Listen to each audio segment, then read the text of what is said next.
Essa próxima aula é comunicação assertiva e gestão das emoções. Isso, mas você sabe o que é uma comunicação assertiva? Vamos lá, pessoal. Comunicação assertiva é um estilo de comunicação que ele é pautado pela clareza, pela objetividade, pela assertividade no que você vai falar.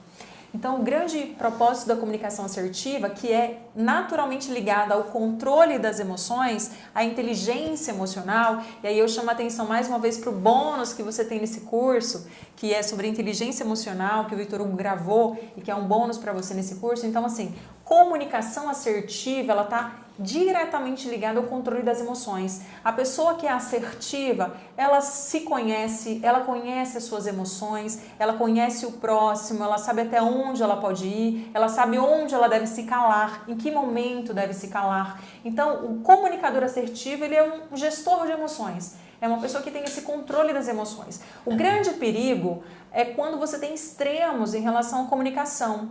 Quando você é agressivo ou quando você é passivo demais. Mas, Glaciele, como funciona isso? O comunicador assertivo, ele é sempre assertivo? Não exatamente. É a mesma coisa da passagem bíblica que fala orai e vigiai. A gente deve estar sempre administrando esses sentimentos, esse controle das emoções em todas as circunstâncias da nossa vida. Há momentos em que somos assertivos, há momentos em que tendemos à agressividade, há momentos em que somos passivos. O grande segredo é a gente conseguir ter esse domínio da emoção para que a gente seja continuamente assertivo em relação às nossas comunicações, tá? Qual que é o problema? Quando você é agressivo. O comunicador agressivo, ele é irritadiço, sabe? Ele chega a ser irônico, ele é muito agressivo na forma de falar com o outro. Ele acha que ele está certo, ele é o dono da razão, porque existem pontos de vista. Eu posso ter um ponto de vista e o nosso colega que está gravando conosco pode ter um outro ponto de vista. O Vitor Hugo pode ter um terceiro ponto de vista. Cada um, e não significa que estejam errados, né? A forma que eu vejo alguma coisa não significa que está 100% correta. Pode estar parcialmente correta. O fato é que o comunicador agressivo, ele acha que ele é o dono da razão. A gente vê muito isso nos nossos treinamentos de liderança, né? Quando a gente prepara os líderes, como a liderança ela precisa estar com uma comunicação muito assertiva para não se passar de arrogante, de chato mesmo, Exatamente. né? A gente vê que na parte de vendas, se for uma pessoa que é vendedora, mas ela é muito tranquila, ela é mais calma, ela fala assim, os resultados tendem a serem não tão bons como uma pessoa que é mais agressiva na posição, na voz, na entonação, é uma pessoa mais forte, elétrica para a área de vendas. Isso tudo precisa entender o comportamento da pessoa para montar uma equipe. Sem dúvida. E não tem certo e errado. A pessoa que de repente é mais passiva, tem uma comunicação mais tranquila, de repente ela precisa ficar mais numa parte administrativa, atrás de um computador, alguma coisa assim do tipo. Enquanto uma pessoa que você coloca que ela é muito forte para vendas, para comunicação, network, se você colocar ela atrás de um computador, ela não vai ter tão os resultados tão bons assim, né? O grande problema da agressividade tem a pessoa que é dominante, que ela é dinâmica, que ela é ágil, como o Vitor Hugo está colocando. O problema acontece quando a agressividade chega a ser grosseria, chega a atingir o próximo, a ferir o seu interlocutor. Aí ela é um problema, aí ela precisa de um controle, tá? Quando a gente está no outro extremo, que é a passividade, também é um problema. Porque é uma pessoa que não consegue se expor, é uma pessoa que não consegue dizer não.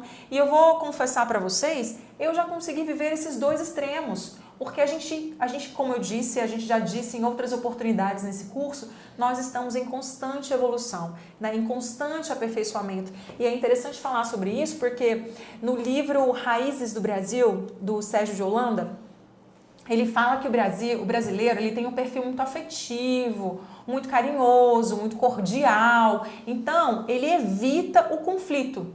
Então, a gente naturalmente, vivendo no país, o Sérgio Buarque de Holanda, ele fala, vivendo no Brasil, a gente acaba sendo também um pouco assim, sendo cortês, afetuoso, e isso faz com que a gente evite conflito.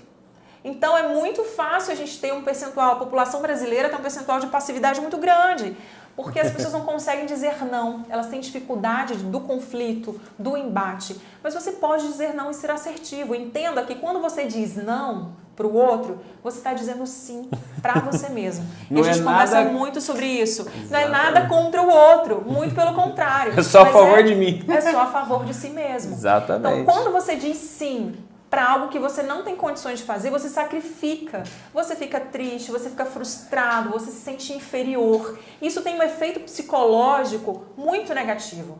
Você eleva o seu cortisol, eleva o seu estresse. Então é um grande problema viver nesses dois extremos, tanto na passividade quanto na agressividade. E como eu disse para vocês anteriormente, eu cheguei a viver parcialmente esses dois extremos. Então, no momento que eu fui chamada a exercer uma posição de liderança na minha carreira profissional, que eu era assessora, fui convidada a ser chefe de gabinete, aquele momento para mim foi um momento extremamente desafiador, que eu precisei me desenvolver enquanto pessoa, porque eu não sabia dizer não. Então os colegas, quando eu passei a exercer essa função, os colegas, os meus antigos colegas assessores vinham tirar dúvidas, eu preciso que me ajude com isso, me ajude com aquilo, eu estou com dúvida nisso, estou com dúvida naquilo, e eu acabava absorvendo tudo aquilo para mim. Se tinha alguma falha, algum erro num voto, numa correção, eu absorvia para mim, eu corrigia, eu não devolvia para que ele conhecesse onde ele falhou, para que ele pudesse corrigir. Eu acabei ficando extremamente sobrecarregada e frustrada, e isso naturalmente fez aumentar o meu nível de cortisol. Então eu fiquei adoecida fisicamente, porque vocês sabem que as nossas doenças, muitas delas são plasmadas pelo nosso cérebro. Então aquilo me adoeceu fisicamente. Então eu precisei me desenvolver enquanto pessoa, desenvolver essas potencialidades, aprender a dizer não para o outro e dizer sim para mim, para eu conseguir controlar essas emoções. E o outro extremo aconteceu numa outra oportunidade em que eu fui desafiada num cargo ainda maior, que era assumir a chefia de gabinete da presidência à época, que eu acabei lidando com um número muito maior de pessoas, o volume de trabalho era imenso, ao ponto de uma pessoa aí despachar comigo, claro, por conta da proximidade, tinha até uma certa amizade, de eu virar para ele e falar assim, sim, prospera, porque eu tenho muita coisa para fazer. E isso acaba sendo grosseiro, é deselegante, é grosseiro, é pouco empático com a pessoa. Então, quando você consegue ter consciência de que você está transitando por esses extremos, você começa a mudar a sua postura e ser um comunicador mais assertivo. Você saber o momento de falar, saber o momento de silenciar. Os sábios, eles sabem o momento de silenciar. E você ter controle das emoções, de você saber se comunicar com o próximo, de você conseguir passar a sua mensagem com tranquilidade, com calma. Sabe que você está falando dessa história, dessa pessoa, que é uma pessoa próxima, né? Que trabalha na sua equipe até hoje. Sim. Uma pessoa próxima que faz parte do nosso convívio. E quem está de fora consegue visualizar bem melhor.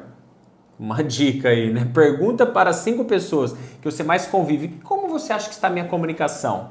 Tá? Sinceramente. Mas você tem que deixar assim, o seu orgulho, o seu ego de lado, justamente por quê? Porque a pessoa de repente vai falar alguma coisa que você não vai gostar. Com certeza. E quando eu vejo a Glaciele conversando com essa pessoa, eu olho assim, esse dia eu olhei, eu falei, meu Deus, parece que vocês estão brigando. É alto falando e tal. Eu falei, calma, respira. Porque pra mim é muito fácil, eu sei que não é isso. Só que se está num ambiente de trabalho conversando assim, ou está em algum lugar, eu falo, meu Deus, como aquela pessoa fala. Como elas estão conversando e estão brigando. Então, como está a sua comunicação? Ela é muito importante, essa autoavaliação. E vem muito para o autoconhecimento. De você se autoavaliar, de você se conhecer, de você conhecer como você faz, como você age, como está a sua comunicação, se ela está sendo agressiva. Geralmente a gente tem uma comunicação agressiva com as pessoas que a gente mais ama, ou que com a gente mais convive. E a gente tem tanta paciência com outras pessoas, eu falo isso por questão minha, de repente eu vou lá e tenho muita paciência com clientes e tal, e com meu pai eu não tinha tanta, eu desenvolvi a paciência com meu pai, porque ele tem o jeito dele, faz parte da hierarquia, faz parte do sistema, né? Depois que eu estudei constelação familiar, eu entendi isso muito bem. Então a gente tem que ter paciência sim, tem que respirar para controlar as nossas emoções, né? Tudo isso, se a gente chega aqui no curso e fala tranquilo, assim, você vai estar aí do outro lado assistindo pelo seu celular, pelo seu computador, você pode dormir. A gente tem que colocar uma força, colocar a entonação em alguns momentos para chamar vocês aqui, chamar para justamente o quê? Ser estratégico para vocês estarem engajados aqui. Mas compreendam que essa força é diferente da agressividade, é diferente da ironia, é diferente da grosseria. Então, é muito importante, outro ponto que eu gostaria de ressaltar para vocês, você saber se realmente está havendo ou não uma grosseria ali. Você tem que ter conhecimento da situação, né? O Pedro Calabres conta uma história a respeito da vida dele, ele estava dando aula na universidade fora do país, e lá ele convidou um amigo, professor também, um alemão. Olha, fulano de tal, o meu aniversário vai ser sexta-feira, eu estou reunindo aqui os professores para a gente sair, jantar, você gostaria de ir? E ele secamente disse assim, não. E saiu. E ele falou, nossa, mas, né, o primeiro impulso dele foi pensar, meu Deus, que grosseria. Não. A verdade é que o espírito de cordialidade, de afetividade é muito característico nosso, dos brasileiros. Os ingleses, os alemães, eles têm uma cultura diferente. Então, dizer não secamente, para eles é muito natural, muito tranquilo. Então, na concepção dele, não houve grosseria ali, de quem disse o não. E é importante, então, a gente compreender o contexto em que a conversa está inserida, para a gente saber se houve agressividade ou se não houve agressividade. É claro que esse não secamente dito aqui no Brasil, para a gente soa como grosseria. Então, a gente pode aqui, de repente, dizer, olha, infelizmente eu não posso ir porque eu tenho um outro compromisso no horário. Tá tudo certo, né? Nesse caso, você treina uma assertividade, digamos assim, à brasileira, para que você não tenha a sensação de grosseria de nenhuma das partes, né? Então, eu posso treinar o meu comportamento assertivo, sem dúvida. Vá treinando o não da forma como você consegue. Olha, infelizmente eu não posso ir porque eu tenho outro compromisso no dia. E até importante, desculpa, é até importante você entender que no Brasil existem várias culturas aqui no Brasil. Eu vejo, eu atendo clientes, por exemplo, no Norte e no Nordeste, é um tipo de cultura. De repente lá no Sul, que eu tenho clientes que têm cultura alemã, cultura assim, são mais fechados, às vezes eles são mais secos e não quer dizer que não tem uma proximidade, não gosta, não, mas é o estilo dele, é perfil. É cultural. Cada um tem o seu perfil. Exatamente. O grande segredo é treine a sua assertividade, a clareza da sua comunicação. Saiba onde você pode falar, onde você não pode falar, em que momento você deve silenciar. Treine isso na sua vida para que você tenha conhecimento das suas emoções, gestão das suas emoções, autorresponsabilidade e para que você gere empatia no seu interlocutor. É isso aí. Bora para a próxima aula. Vamos lá?